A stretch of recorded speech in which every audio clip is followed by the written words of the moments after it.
अस्ति मैले एउटा क्रिसमसको बारेमा एउटा भिडियो बनाएको थिएँ। त्यो भिडियोमा धेरैजनाले भन्नुभयो येशू ख्रिस्टको जन्मको बारेमा बाइबलमा लेखेको छ त, मत्तीको पुस्तकमा लेखेको छ, लुकाको पुस्तकमा लेखेको छ, हेर्नुस् त भनेर भन्नुभयो।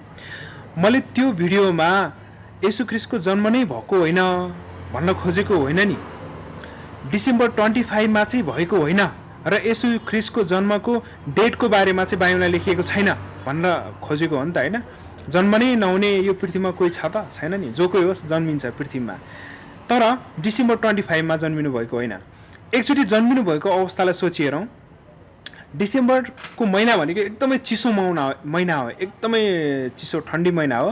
त्यो समयमा बाइबलको वचन अनुसार हेर्ने भने येशू ख्रिस्टको जन्म चाहिँ चिसो मौसममा भएको चाहिँ होइन भन्ने कुरा पुष्टि गर्न सकिन्छ, आफै पनि अनुमान लाउन सकिन्छ।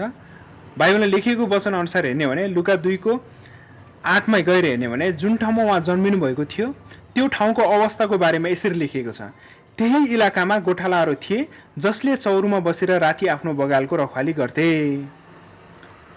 डिसेम्बर 25 महिना भनेको एकदमै चिसो मौसम हो।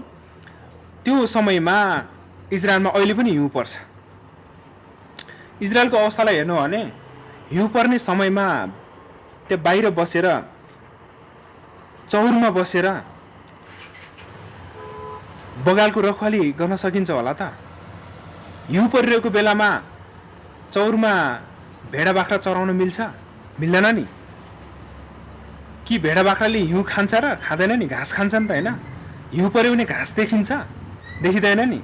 यति अनुमानता लाउन सकिन्छ नि। बाइबलमा लेखिएको छ त, त्यही रात गोठालाहरू चौरमा बसेर आफ्नो बगालको रखवाली गरिरहेका थिए भनेर लेखेको छ त। राति बाहिर निस्किन सकिँदैन चिसो मौसममा। त्यसैले मैले भन्न खोजेको डिसेम्बर महिनामा येशू ख्रिस्टको जन्म भएको होइन। आत्मिक आँखा खुल्यो भने तपाईँले थाहा पाउनुहुन्छ येशू ख्रिस्टको जन्म कुन समयमा भएको भन्ने कुरा थाहा पाउनुहुन्छ। आत्मिक आँखा चाहिँ खुल्नुपर्छ, त्यसको लागि भविष्यवाणी बुझ्नुपर्छ। भविष्यवाणी बुझ्नुभयो भने निश्चित तपाईँले कहिले जन्मेको भन्ने थाहा पाउन सक्नुहुन्छ। तर डिसेम्बर 25 चाहिँ येशू ख्रिस्टको जन्मदिन होइन। मैले अगाडिको भिडियोमा बनाए जस्तै डिसेम्बर 25 सम्म चाहिँ त्यहाँको प्यागन भन्ने फेस्टिभल थियो, रोमको फेस्टिभल पर्व थियो, जो पर्वमा चाहिँ विभिन्न किसिमका रोमका रीतिरिवाज अनुसार चाहिँ त्यो पर्वहरू मनाइन्थ्यो। स्याटर्नालिया, बुल्गारिया जस्ता त्यहाँका पर्वहरू मनाइन्थ्यो। अनि त्यहाँको शासकले र त्यहाँका धार्मिक नेताहरूले चाहिँ मिलेर डिसेम्बर 25 चाहिँ येशू ख्रिस्टको जन्मदिन पारेका हुन्। मान्छेले बनाएको हो, मानिसले बनाएको नियम पालन गर्ने विनाशमा जानेछ भनेको छ। मानिसले बनाएका नियमहरू हो यो सबै। यति बुझ्नुहुन्छ नि, होइन?